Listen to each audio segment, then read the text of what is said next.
ใจเพื่อช่วยให้ถึงจะดีสังฆคุณโทนไว้ในชีวิตเพื่อช่วยพิษพ้นทุกข์เป็นสุขีโดยบุญอภิวันอัญชลีสวัสดีโดยการนิรันดร์เทิน10 นิ้วกราบแนบใต้ไหวสาบารมีธรรมในครูบาอาจารย์พระมหาเถรานุเถระท่านเจ้าคณะพระสังฆาธิการทุกรูปทุกตนขอความสุขความสวัสดีในธรรมะแห่งองค์สมเด็จพระสัมมาสัมพุทธเจ้าจงมีแก่บรรดาสาธุชนท่านผู้ฟังทุกท่านที่มีโอกาสเปิดเครื่องรับฟังรายการเสียงธรรมก่อนรับตาทั้งสถานีวิทยุเพื่อการศึกษาพระพุทธศาสนาและวัฒนธรรม FM ความถี่104.50 เมกะเฮิรตซ์วัดฝ่ายหินตำบลสุเทพอำเภอเมืองจังหวัดเมตตาในท่านพระครูสมุวิสุวัฒน์วรกิโจท่านเจ้าอาวาสวัดฝ่ายหินและท่านผู้อำนวยการสถานีวิทยุแห่งนี้รายการนี้นำเสนอเพื่อญาติโยมสาธุชนได้ยินได้ฟังทุกวันตั้งแต่วันเสาร์วันอาทิตย์วันจันทร์วันอังคารวันพุธวันพฤหัส19 นาฬิกา 20 นาทีโดยประมาณถึง20 นาฬิกาหรือ2 ทุ่ม20 นาที2 ทุ่มโดยประมาณน้ำธรรมคำสอนจากรายการนี้นำเสนอเพื่อมาเป็นปฏิพรบรรดาญาติโยมที่อยู่ทางบ้านตั้งอกตั้งใจฟังกันไปเป็นข้อพินิจพิจารณาในการดำเนินชีวิตของแต่ละคนแต่ละท่านน้ำธรรมคำสอนในทางพระพุทธศาสนาเป็นปฏิพรบรรดาญาติโยมสาธุชนที่ได้เปิดเครื่องรับฟังจากคืนนี้บางทีบางครั้งเราอยู่ในสังคมเรื่องบางเรื่องเราก็จำเป็นจะต้องนำไปพิจารณาท่องแท้ว่าเรื่องบางเรื่องเกิดขึ้นแล้วอาจจะแต่กาบัดแต่กาอยู่ด้วยกันเป็นหมู่เป็นคณะเป็นหมู่เป็นจุมบางคนก็เหมือนกันบางคนก็บ่เหมือนกันบางคนก็อู้ง่ายบางคนก็อู้หลายเตื้อเพิ่นบอกว่าไม้ไผ่ต้นเดียวเสียวยามลมพัดบ่มีกู้ลัดฮัดร้อมเป็นก่อจ้างฮักโค่นล้มได้ง่ายแต่หนอต้นเดียวนั้นนอต้านลมบ่ได้เป็นก่อรวมกันยัดยันอยู่ใกล้นะเนิ้งตูบลงไปบ่ฮักเก่งอยู่คนเดียวย่อมจักขาดฮักบ่มีไฟช่วยบ่มีไฟช่วยชูหมู่หลายดีแท้ย่อมแป้สัตถลูหลายคนพอดูตึงหลังตึงหน้าให้ดีสูนกันตึงดีและบ้ายังช่วยนำปลารอดพ้นยังพออาศัยได้ช่วยเตือมย้อนเอากันรอดพ้นลุดภัยต่างคนต่างเนี่ยเพิ่งอาศัยไม้ปอมใบลายลำช่วยตุ่มลายลำช่วยตุ่มเลือกทางแรกได้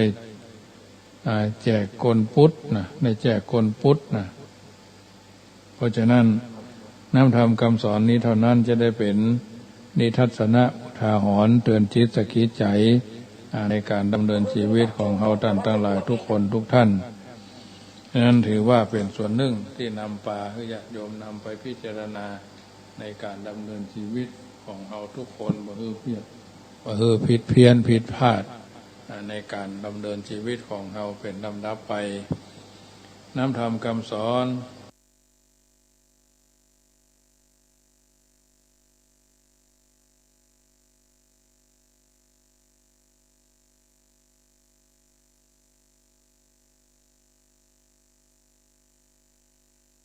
ก็เป็นอาหารใจกับคน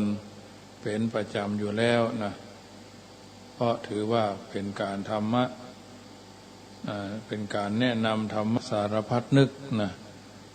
ธรรมกุรุธรรมชาดกกล่าวไว้ใน ธรรมบทภาคที่8ภิกขุวรรคเรื่องหังสาขาตกระภิกขุ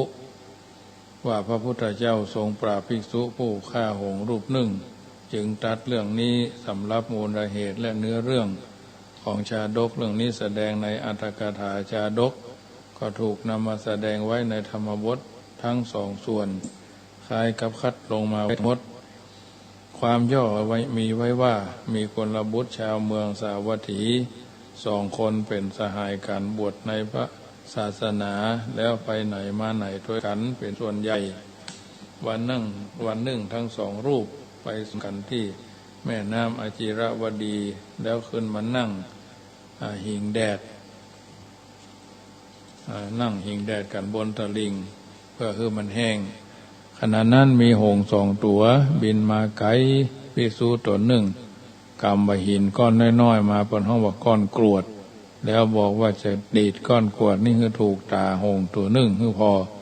ตัวเจ้าตัวหนึ่งบอกว่าสามารถจะไปทำอย่างอันได้เนอะเธอจึงบอกว่าการที่จะดีดให้ถูกตาข้างเนี้ยนั่นบักแบกนักแต่คนสามารถที่จะดีดให้ถูกตาข้างโน้นคือทะลุตาข้างเนี้ยแถมรูปหนึ่งก็บ่เชื่ออยู่ดีจึงหยิบก้อนกรวดที่มีเหลี่ยมก้อนหนึ่งไว้พอหงส์บินผ่านไปก็ดีดออกไปทางด้านหลังของหงส์ตัวหนึ่งหงส์ตัวนั้นได้ยินเสียงดังวืดวืดข้างหลังจึงเดี่ยวดูทันใดนั้นเธอก็ดีดก้อนกรวดก้อนที่2ไปถูกตาด้านที่เหลียวปิกมาแล้วทะลุไปออกที่ตาแถมข้างหนึ่งหงส์ตัวนั้นก็ร้องด้วยเสียงดังแล้วตกลงมาที่ปลายเท้าของทั้ง2 รูปนั่นเองพระเจ้ารูปที่ยืนส่งน้ำอยู่ในแม่น้ำหันนั่นจึงพากันขึ้นมาแล้วต่อว่าเธอว่าเป็นผู้เจ้าอย่ามาทำปาณาติบาตเลยอย่าไปทำปาณาติบาตมันบัดดีนะท่านเอ๋ยเนาะแล้วพาเธอทั้ง2 รูปไปเฝ้าพระพุทธเจ้ากราบทูลเรื่องถึง2นั้นคือพระพุทธเจ้าทรงทราบพระบรมศาสดาทรงซักถามความจริงเมื่อเธอรับเป็นสัตว์แล้วก็จึงตรัสตำหนิว่าเธอบวชในศาสนาที่เป็นนิยานิกธรรมคือสามารถนำสัตว์ให้พ้นจากทุกข์ได้เช่นนี้แล้วเพราะเหตุไรจึงได้กระทำอย่างอันแม้บัณฑิตสมัยก่อนทั้งที่พระพุทธเจ้ายังได้เสด็จอุบัติเป็นฆราวาสชาวบ้านอยู่ครองเรือนแท้ๆเขายังละอายต่อบาปแม้เล็กน้อยส่วนเธอบวชในศาสนายังบ่รู้สึกแพ้เพียงกระดากอายต่อบาปเสียเลยหรือธรรมดาภิกษุควรสำรวมกายวาจาบ่ใช่กาดังนี้แล้วถึงตัดเล่าเรื่องว่าเมื่อมาแล้วเมื่อพระพุทธเจ้าพระเจ้าท่านนันชัยในโกรพยราชเสวยราชสมบัติณเมืองอินทปัตแคว้นกุรุพระโพธิสัตว์เสด็จอุบัติเป็นพระโอรสของพระองค์กับพระอัครมเหสีขันเจริญวัยจากการศึกษาสำเร็จสัพพวิชาศิลปศาสตร์จากเมืองตากศิลาพระราชบิดาทรงสถาปนาตำแหน่งอุปราชจำเนียนการล่วงมาเมินพระราชบิดาเสด็จสวรรคตแล้วพระโพธิสัตว์ก็เสด็จขึ้นครองราชย์สืบสันตติวงศ์ต่อมาบ่ทรงทำทศพิธราชธรรมให้เสียหายทรงประพฤติอยู่ในกุรุธรรมมั่นคงอันว่ากุรุธรรมก็คือศีล 5นั่นเองเท้าเธอทรงรักษาศีล 5นั้นบริสุทธิ์สะอาดได้ยังมีธรรม10ท่านที่รักษาธรรมเข่งครัดเช่นเดียวกับเท้าเธอคือพระราชชนนีอัครมเหสีพระมหาอุปราชปุโรหิตอำมาตย์ผู้รังวัตติดินนายสารถีมหาเศรษฐีอำมาตย์ผู้ตวงเข้าฆ่านานายปตุและแม่หญิงคณิกานอกจากนั้นเท้าเธอยังรับสั่งให้ตั้งโรงทานไว้6 แห่งที่ปตุเมือง4 ทิศ4 แห่งกลางนคร1 แห่งและที่ประตูวัง1 แห่งทรงบริจาคทานประจำทำข่าวที่ทรงมีพระราชอัธยาศัยในการบริจาค นี้ขจรกระจายไปทั่วชมพูทวีปในสมัยนั้นก็ในครั้งนั้นที่แคว้นกาลิงคารัตเกิดทุพพิกภัยเกิดข้าวยากหมากแปลงฝนแรงบ่ตกตามฤดูกาลติดต่อกันหลายปีผู้คนอดอยากเกิดโรคระบาดประชาชนเดือดร้อนแสนสาหัสจึงไปจุ่มนุมกันที่ประตูพระราชนิเวศส่งเสียงโห่ห้องกันพระเจ้ากาลิงคราชประทับยืนพิงพระแกรนอยู่ทรงสดับเสียงนั้นจึงตรัสถามว่าหมู่คนเหล่านี้เอี่ยวมาทำอย่างนี้เพราะอะไรอย่างกันทรงสดับเหตุเดือดร้อนจึงตรัสถามว่าเมื่อเกิดภัยอย่างอี้ขึ้นกษัตริย์แต่โบราณเขาทำอย่างใดกันล่ะผู้คนเหล่านั้นก็ทูลว่าพระมหากษัตริย์แต่โบราณเมื่อเกิดภัยนี้ขึ้นจักทรงบริจาคทานทรงรักษาศีลอุโบสถเป็นเวลา7 วันจากนั้นฝนก็จะตกลงมาทำให้พ้นจากภัยพิบัติพระราชาทรงหันชอบด้วยจึงได้ปฏิบัติตามโบราณคัตติยประเพณีแต่แม้แต่ทรงทำอย่างนั้นก็เป็นผลจึงทรงปรึกษาอมาตย์มุขมนตรีว่า จะทำอย่างไรต่อไปดีหมู่อมาตย์ก็กราบทูลว่าได้ยินว่าที่เมืองอินทปัตพระเจ้าธนัญชัยโกรพยราชทรงมีมงคลหัตถีกู้บารมีคือเจือกนึ่งจางเจือกนึ่งชื่ออัญชนะสันนิพระเพราะมีสีดังดอกอัญชันถ้าได้มงคลหัตถีมาสู่บุญบารมีที่กาลิงครัตผลก็จะตกเป็นแม่นมั่นเท้าเธอจึงตัดว่าการที่จะไปทำยุทธการกับพระเจ้าอยู่หัวองค์นั้นหันจำสำเร็จเพราะทรงสมบูรณ์ด้วยพลพาหนะมากมายที่จะเอาชนะได้เราอามาตย์ก็กราบทูลว่าประจำเป็นต้องใช้วิธีการรบหากแต่ใจอย่าจกไปทูลขอมงคลหัตถีมาเท่าอันเท้าเธอจะทรงมีพระราชหฤทัยน้อมไปในบริจาคแม้หากมีผู้ขอแล้วจะทรงตัดเสียนแล้วบริจาคก็ได้ควักพระเนตรแล้วบริจาคก็ได้เสียสละราชสมบัติคือเปลี่ยนตาลก็ได้จำต้องพูดถึงมงคลหัตถีเลยถ้ามีผู้ไปขอพระองค์จักพระราชทานโดยบ่ต้องสงสัยพระราชาทรงสมนัสดีพระทัยจึงทรงมอบหมายให้พราหมณ์8 คนเป็นผู้แทนพระองค์เดินทางไปยังเมืองอินทปัตพราหมณ์เหล่านั้นขั้นไปถึงเมืองอินทปัตได้แปลงเพศเป็นคนเดินทางไกลขออาหารที่โรงทานที่ประตูเมืองมาบริโภคพักอยู่บริเวณนั้น2-3 วันแล้วถามผู้คนว่าพระราชาจะเสด็จผ่านมาเมื่อใดเขาบอกว่าจะเสด็จในวัน14 ค่ำวัน15 ค่ำและวัน8 ค่ำพักละ3 วันเมื่อใกล้ถึงวันเสด็จพราหมณ์เหล่านั้นก็ไปรออยู่ที่ประตูเมืองด้านทิศปราจีนวันรุ่งขึ้นพระโพธิสัตว์เจ้าก็ทรงจ้างพระที่นั่งต้นมงคลหัตถีเสด็จไปที่โรงทานที่ประตูเมืองด้านทิศปราจีนพร้อมด้วยบริวารแวดล้อมน่าชื่นชมขั้นถึงเวลาเสด็จลงจากพระคชาธาระพระราชทานสิ่งของแก่ยาจกวณิพุกโดยพระหัตถ์ของพระองค์แล้วตรัสสั่งให้ผู้คนแจกสิ่งของอย่างที่ทรงทำจากนั้นเสด็จขึ้นคชาทานเพื่อไปยังประตูเมืองทิศอื่นทางหมู่พราหมณ์นั้นจากกลิงครัตมาได้โอกาสที่จะกราบทูลจึงรีบไปรอดักหน้าที่ประตูด้านทักษิณทิศขณะที่พระองค์ทรงประทับอยู่บนมงคลหัตถีกำลังจะเดินผ่านหน้าไปนั่นเองพราหมณ์เหล่านั้นประนมมือร้องขึ้นว่าขอจงทรงพระเจริญขอจงทรงมีชัยชนะอริราชศัตรูพระโพธิสัตว์ทรงใช้พระแสงประดับเพชรบังคับจ้างให้นักหันกลับไปแล้วตรัสถามพวกพราหมณ์หมู่พราหมณ์ท่าน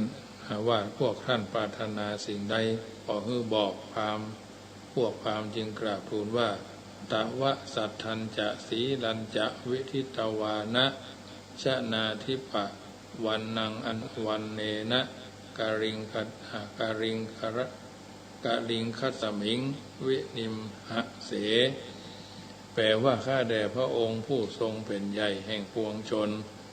หมู่ข้าพระบาทได้ทราบศรัทธาศีลของพระองค์แล้วจะขอจ่ายทองแลกคับช้างที่มีสีดังดอกอัญชันแล้วนำไปที่แคว้นกาลิงคราชกาลิงคะพระราชาตรัสว่าหมู่ท่านใช้จ่ายทรัพย์เป็นนั้นมากเพื่อจะแลกกับช้างนี้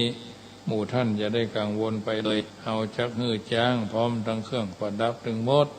แก่พวกท่านเพราะตามปกติคนที่เฮาเลี้ยงไว้ก็ดีบ่ได้เลี้ยงก็ดีใครมีทุกข์เดือดร้อนมาขอหยังกับเฮาก็จะปฏิบัติเฮาก็บ่ได้ปฏิเสธครับไล่อันนี้เป็นคำสั่งสอนของมองบุรพาจารย์ของเฮาดังนั้นขอท่านนำช้างนี้พร้อมด้วยควานพร้อมทั้งควานช้างไปตามความปรารถนาเตอะจากนั้นได้เสด็จลงจาก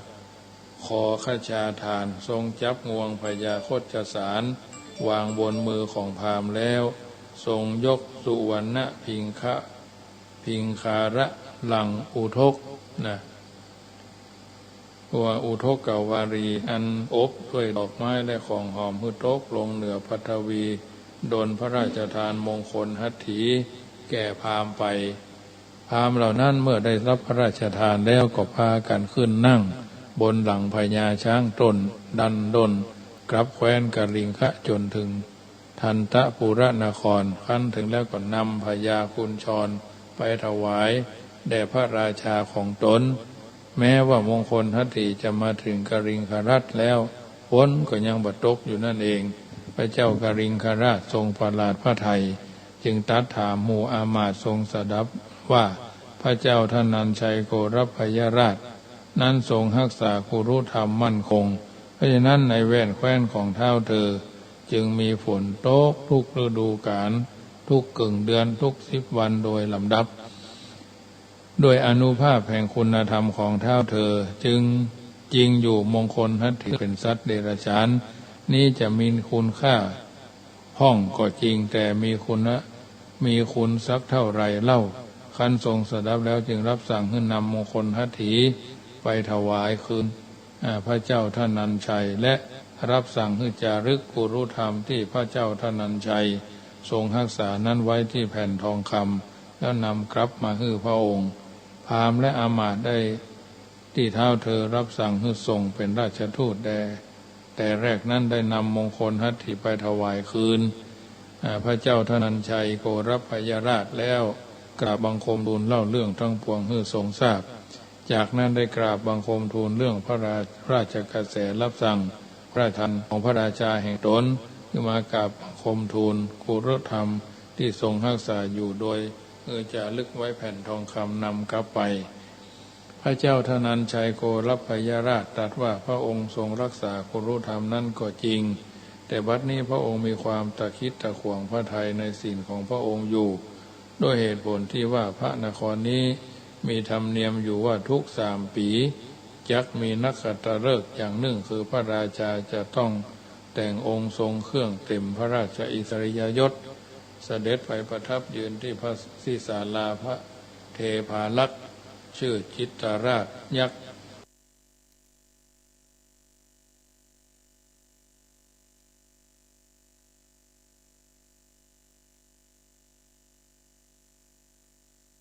แล้วทรงแผ่สอนออกไปในทิศเกิดจากจิตตราชนั้นแต่ในสมัยพระองค์เมื่อทรงแผ่สอนไปแล้วทรงหั่นลูกศร3 ลูกตกลงแผ่นดินแต่บ่ได้หั่นลูกศรที่ตกลงไปในน้ำจึงทรงระแวงว่าลูกศรที่ตกลงในน้ำคงจะถูกป่าตัวใดตัวหนึ่งจึงแก่ความตายกระมังเมื่อเป็นดังนั้นศีลของพระองค์คงจะขาดในไปเพราะปาณาติบาตแม่นมั่นด้วยเหตุดังนี้จึงทรงรังเกียจสงสัยว่าศีลของพระองค์บริสุทธิ์ผุดผ่องแต่ได้ทรงแนะนำหมู่พราหมณ์เหล่านั้นว่าพระราชชนนีของพระองค์ก็ทรงรักษากุรุธรรมเหมือนกันขอให้หมู่พราหมณ์ไปทูลถามขอกุรุธรรมจากพระราชชนนีกันเตอะ ญาติโยมสาธุชนฟังทั้งหลายอันนี้เป็นรายการเสียงธรรมก่อนรับตาประจำวันจันทร์ได้อู้เรื่อง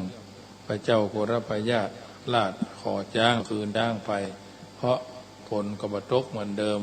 ทางนี้ทางนั้นจะเป็นอย่างไรวันพุธก็ฟังกันต่อไปเนอะค่ำคืนวันนี้เป็นค่ำคืนวันจันทร์เอาท่านทั้งหลายได้ยินได้ฟังน้ำธรรมคำสอนก็ขอนำเป็นปฏิพรได้นำไปเป็นข้อเตือนจิตสะกิดใจว่าเอาเป็นชาวพุทธมีพระพุทธเจ้าเป็นผู้นำนึกถึงพุทธดำรัสที่ว่าพุทธังสรณังคัจฉามิก็ถึงพระพุทธวิสุทธิสีเป็นสรณะที่เพิ่งซึ่งโสภีมอบชีวีต่อองค์พระทรงธรรมธัมมังสรณังคัจฉามิ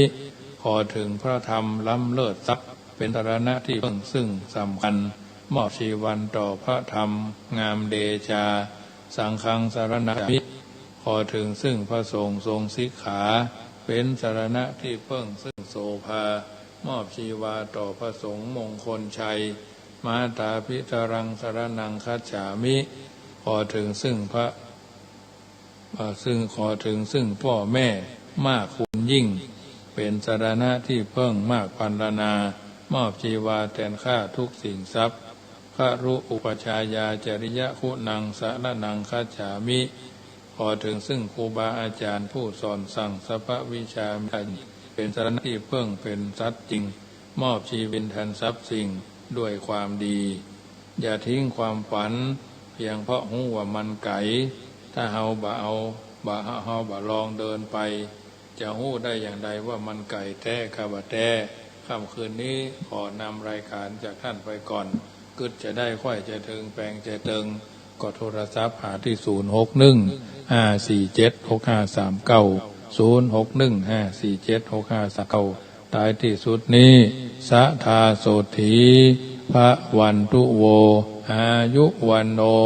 สุขังปะลัง